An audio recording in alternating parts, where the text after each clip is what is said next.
Ilang bahay sa Bacolod City ang lumutang at inanod ng baha sa kasagsagan ng pananalasa ng bagyong Verbena. May live report si Eileen Pedreso ng GMA Regional TV. Eileen. Atom, tiis-tiis muna sa mga evacuation centers dito sa Bacolod City ang mga inilikas dahil sa baha. Karamihan sa kanila mga naapektuhan din ng Bagyo Tino.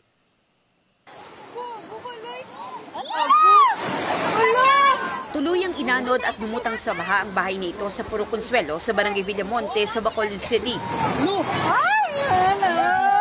Kuha yan ng isang residente sa kasagsagan ng pananalasa ng bagyong Verbena. Ang bahay naman na ito, wasak at tinangay na rin ng tubig sa creek malapit sa San Antonio Abad Church. Sa Puro Carvic, kita mula sa loob ng lubog ng bahay ang lakas ng ragasan ng tubig. Abot hanggang dibdib ang baha, kaya di na nakapagsalba ng gamit ang ilang residente. Halos wala ring naisalba ang ilang binaha sa Barangay 40. Masakit eh. Ibsan isa, wala kami may na hawas, gitinan balay namon. Nang bayo, gamit, lamisa, bangko, electric fan, tanan-tanan wala. Sa Barangay 39, umakyat na sa bubong ang ilang residente dahil sa taas ng baha. Lampas tao naman ang baha sa ilang bahagi ng Barangay Singkang Airport. Kaya kinakailangan ng gumamit ng rubber boats ang Red Cross para mailikas ang mga residente. Ang simbahang ito, nagmistulang evacuation center. Dito muna tumuloy ang ilan sa mga nasalanta. Tiyan ka pangalaan. Sakit pa ako mga tiil, din ko tindog. Halin sa balagay na, wala ka pamahaw kabataan. Wala pa kami kaaway, wala kami kitigang.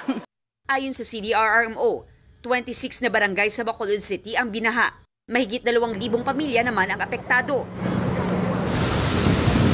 Pasakit din ang baha sa mga pangunahing kalsada sa Iloilo City. Napilitan ng sumuong sa baha ang ilang residente para makauwi. Budlay man kay wala ka, ang service. Kung makakommute ka, budlay ka man, magulat ka, jeep, para man sa pamilya pangadlaw-adlaw man Expected naman nga baha, di permit, tag-ulan. Ginlakatula kaya malanda balay namon. Dahil sa malakas na ulan, tumaas na ang level ng tubig sa ilang creek sa lungsod.